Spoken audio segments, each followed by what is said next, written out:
Bonjour, aujourd'hui on se penche sur des passages de La face cachée du clan Kennedy, le livre de Seymour Hersh, un auteur connu pour ses enquêtes, il a eu un Pulitzer pour Miley. Exactement. Et là, l'idée, c'est d'explorer ce qu'il dit sur les Kennedy, des choses qui bousculent un peu l'image qu'on en a.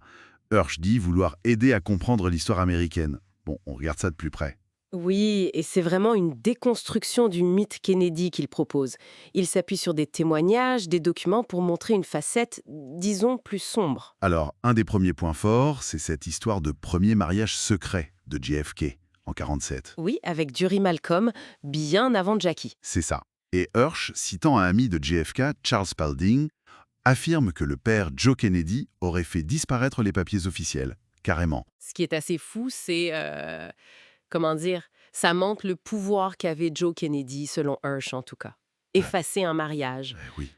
Ça soulève des questions sur la fabrication de cette image politique et le rôle de la famille là-dedans. Et ce contrôle irait plus loin, jusque dans la vie privée pendant la présidence.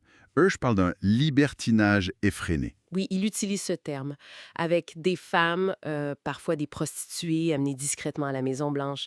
Ça aurait même choqué le Secret Service, d'après lui. Il raconte une anecdote où JFK oublie le nom d'une femme. Et là, on voit la nécessité, selon Hersh, de protéger tout ça. Il suggère que des proches, comme le journaliste Ben Bradley, Ah oui, Bradley? et même J. Edgar Hoover du FBI, auraient aidé pour étouffer les scandales potentiels. Il mentionne une liaison avec une femme soupçonnée d'espionnage pour l'Allemagne de l'Est. Une affaire potentiellement énorme. Exactement. Et qui aurait été enterrée par Robert Kennedy et ouvert. Ça fait penser à l'affaire Profumo en Angleterre. Les risques politiques étaient immenses. Hersh ne s'arrête pas là. Il remonte au père, à Joe Kennedy. Il rapporte des allégations sur ces affaires pendant la Prohibition. Oui, des liens présumés avec la pègre, Onem Aden, Sam Giancana à Chicago. Et aussi des méthodes politiques, disons, musclées, héritées de son beau-père, Fitzgerald. Il cite une élection de 1918 qui aurait été frauduleuse. Et on peut se demander comment cet héritage, ces méthodes ont pu influencer John et Robert. C'est la question. Hersh suggère que cette approche très pragmatique du pouvoir, y compris le rapport à la presse, l'utilisation de Hoover pour régler les problèmes, mais ça a marqué leur parcours. L'élection de 1960, c'est un autre gros morceau. Hersh parle d'achat de votes en Virginie occidentale. Ah oui, pendant les primaires. Il cite un témoin, Ayman Raskin, et même une enquête non publiée du Wall Street Journal.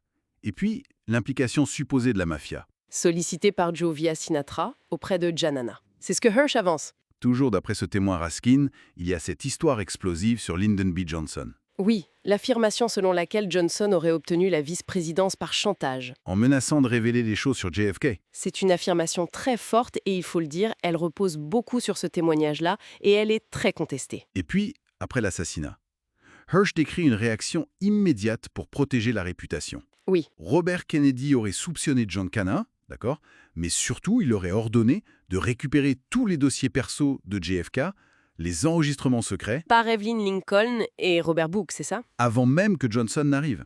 Et ça, pour Hersh, ça illustre parfaitement cette préoccupation constante. Contrôler le récit, maîtriser l'histoire, même dans un moment aussi tragique. Protéger la légende, quoi. Bon, alors qu'est-ce qu'on retient de tout ça?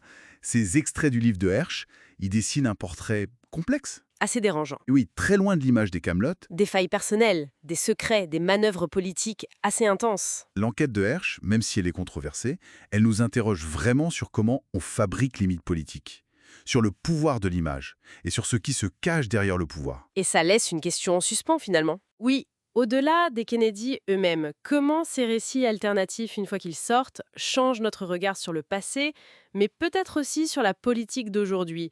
Est-ce que certains mécanismes sont toujours là?